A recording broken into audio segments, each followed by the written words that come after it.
Well, it's about time we did a bit of maintenance on the Celica, and I think the first thing to do, give it a bit of a wash.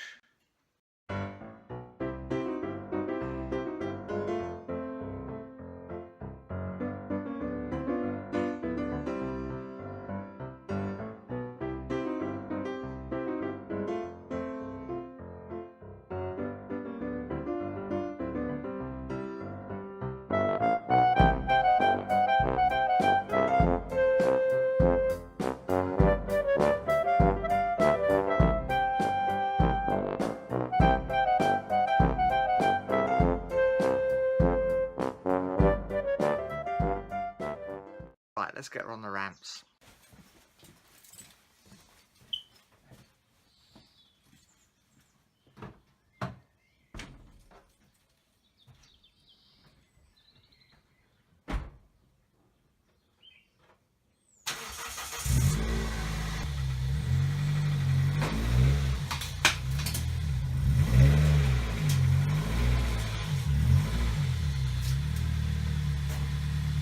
Well, I usually do use an engine flush in the Celica when I change oil. Opinions differ on this, I think, really, as to whether it does any good or not. But with the oil burning problem that we have on the Celica, I do figure it's better to try and get rid of as much carbon as we can and maybe free the rings up a little bit. But possibly that's doing more harm than good, I don't know. There is an argument that freeing up the rings causes more problems again. I don't really know, to be honest, but I usually use it, and no harm has come so far, and possibly a bit of good, who knows. Difficult to tell what would have happened if we hadn't used it, of course, but the oil burning stays reasonably constant and has done for about the last 70,000 miles, so can't be doing too much wrong, I guess. Anyway, adding this means you have to, or you should certainly wait for the engine to come up to operating temperature. So she's running at the moment, ready for me to dump this in. Well, I don't know, it's up to temperature now, so I'm going to chuck this in.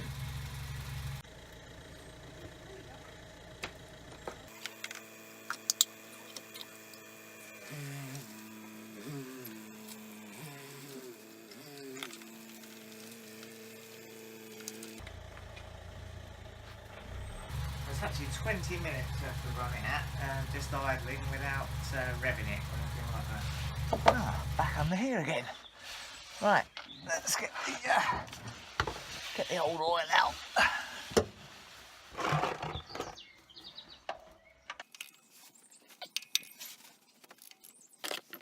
Don't drop the drain plug.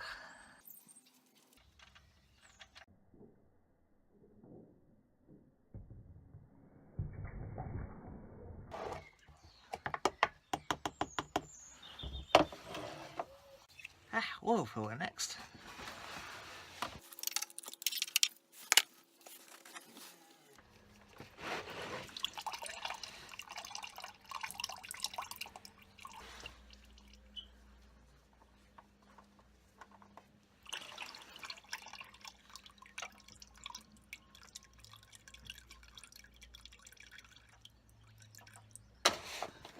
Let's put the drain plug back in, stop it dripping.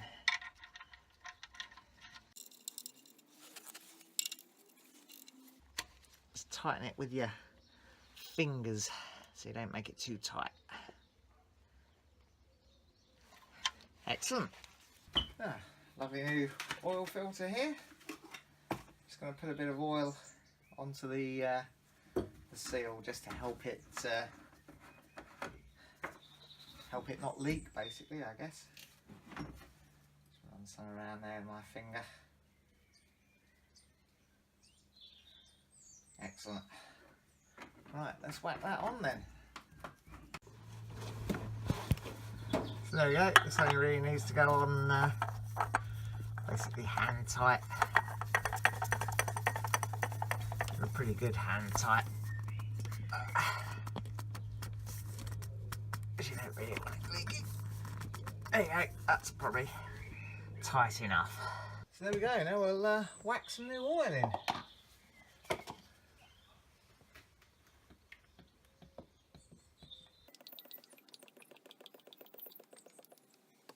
We'll get it to roughly the right level, but she's still up on the ramp, so we'll need to check it again when we get her back on the level.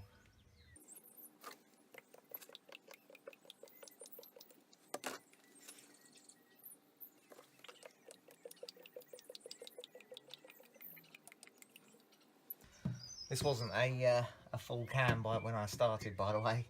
I haven't just dumped the full lot in there.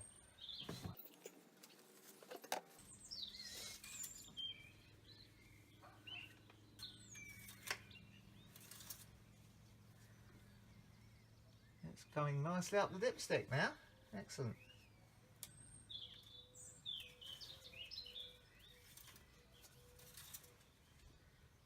Yeah, about right.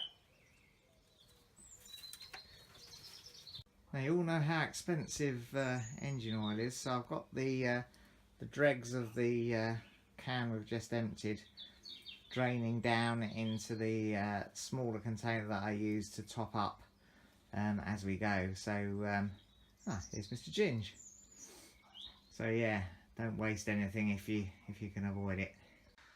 We've got a little bit more to do, but before we do, Mr. Ginge and I are going to go and have some lunch. Well, welcome to my cookery show. Today we're doing a fried egg in a roll. First thing to do is to fry your egg.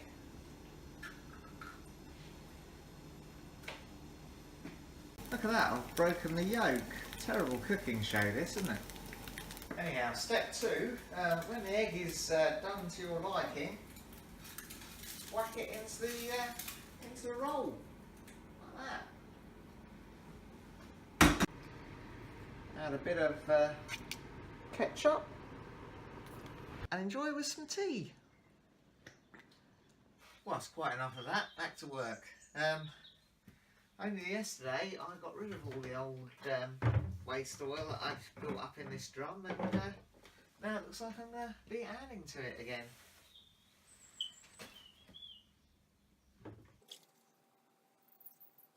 Obviously the worst thing you can do is to chuck this down the drain. Definitely don't do that. Our local tip, you can take it there and discard it into their container for recycling. Now I'll leave that to drain off as well.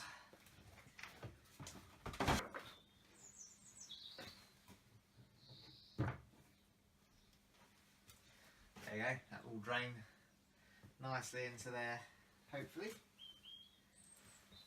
Well, I've put the car back on the ground now because we're going to work on the top of the engine, so time to put the ramps away. These are my granddad's old ramps that he gave to me, so still going strong. Excellent.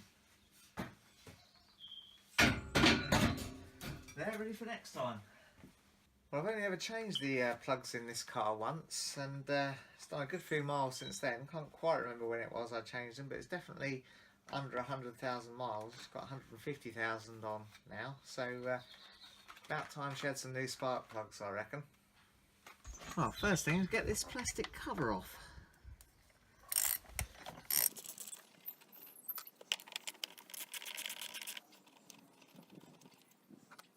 There should be 2 more nuts there, but they've sheared off. Unclip that. And I'm just going to unplug the coil packs.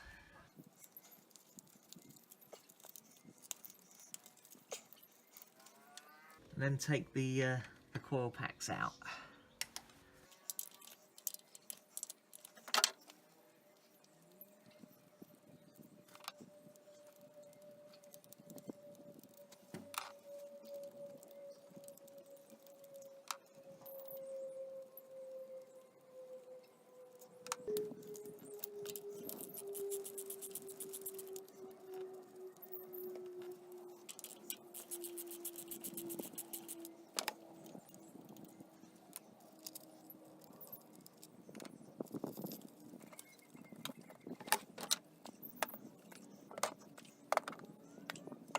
I have kept it in order, but it doesn't really matter.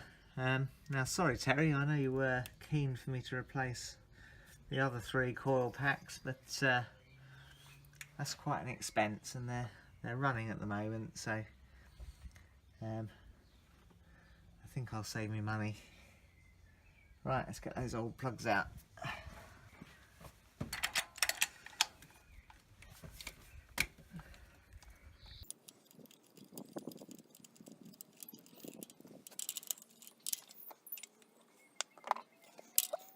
Quite a bit of oil getting down on top of them, but the actual plug itself I don't think looks too bad. It's not a bad colour really, is it?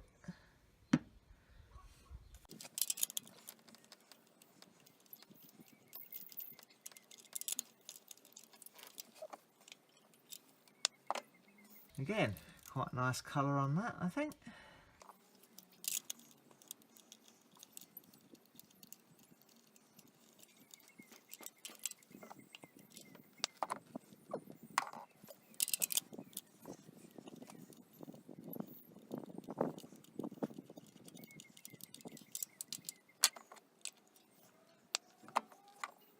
So really I don't think those plugs look too bad. Since I have got new ones though, I am going to replace them. Maybe a little bit burnt away in a couple of places, but they look alright, don't they? Certainly no signs of anything massively wrong going on in there.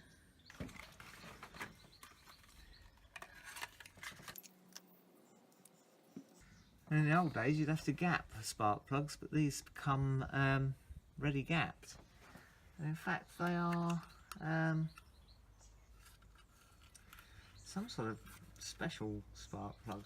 I can't quite remember what it said when I bought them, but they are recommended for this car. You can see they've got that sort of dimple on the end, which makes the bit that goes down to the electrode. I think that's supposed to make a better spark somehow, but who knows? Let's try them. They're Denso ones, so most of the stuff on the car originally was Denso stuff. So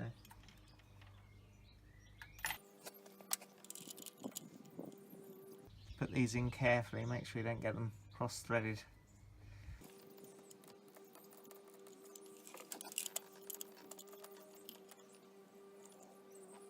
Don't have to do them up too tight, just enough.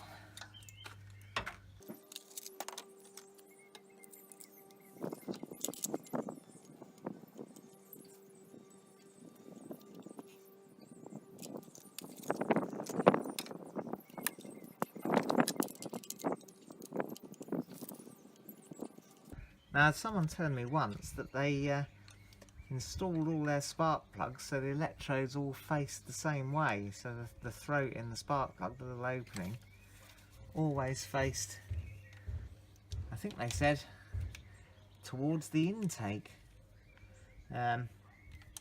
which sort of makes sense, I suppose, but it sounds like a bit of a wind up to me. I can't imagine that makes any sort of difference at all. Anyway, I'm not bothering with that here.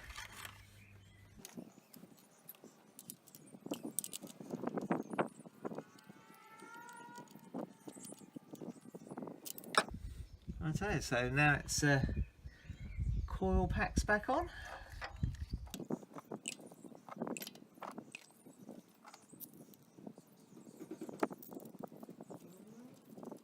Can't quite remember which was our new one. I think that one was the new one we put on a little while back, wasn't it?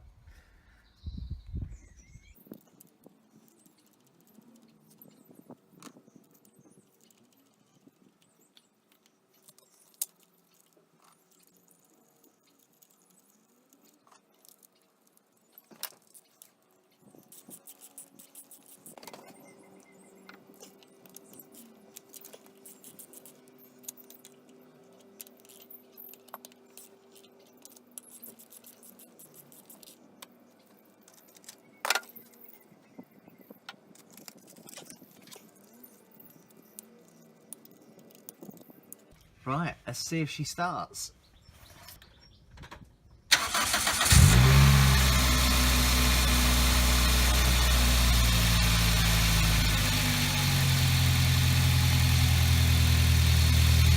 Now another little maintenance job is to clean the strainer for the oil control valve for the timing gear. That's the oil control valve for the timing, and the strainer is behind that bolt there, so it's easier to remove some of these little bits and pieces. These are the electrical contacts for the fuel rail, so we'll take those off.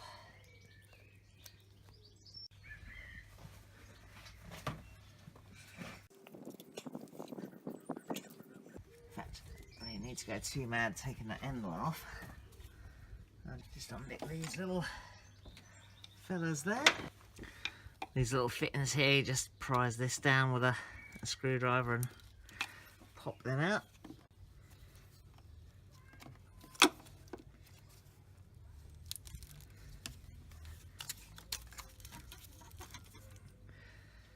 Just lift that up out of the way enough that you can get to things. And just take the plug off the oil control valve. Easier said than done. There we go. So it's definitely easier to do this with the oil control valve out, so don't drop your spanner through the middle of the car. Ugh.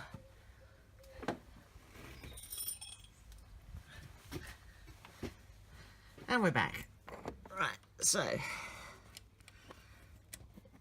yeah, this would be undoubtedly much easier to do with the alternator out.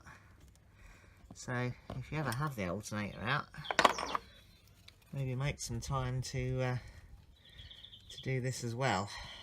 You can't see what I'm doing now. All you can see is my hand, which isn't very informative, but basically I'm just removing that little bolt. Let's not drop that as well. Okay, there it is. And then the oil control valve should just pull out.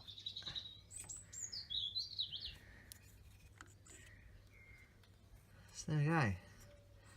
There's the thing that makes the magic happen on the timing gear, VVTi malarkey. Put that up there nice and safe. So then remove the bolt with the strainer behind it. By no means is this every time you change the oil sort of job. Maybe once every 30,000 miles or so, something like that. But it's never been done on this car. I've never done it. I've no idea if the previous owner did it, and I've covered maybe 70,000 miles in this, so poor old thing is definitely due a bit of a clean in this. Oh yeah, that there is the filter. You might have to fish around a little bit for that. I certainly had to. But yeah, there it is. That's all you need to clean. Well, I don't reckon it really looks too bad. There's a few little bits caught in it, I suppose.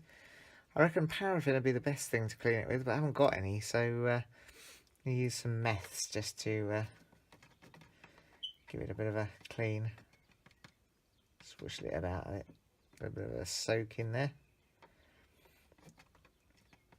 Certainly nothing horrendous caught in there that would really worry you.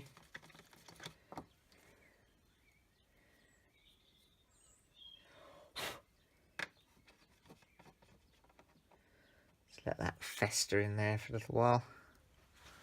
So, reassembly, as they say, is just reversal of the disassembly.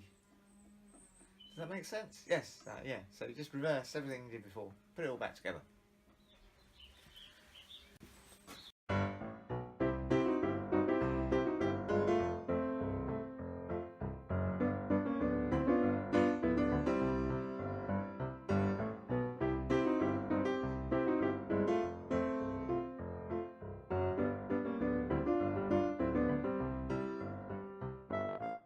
There we go. Well, hopefully that'll keep things running smoothly for another few thousand miles or so.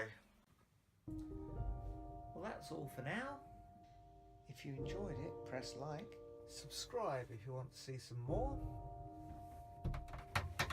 and ring the bell to be notified when we upload something new.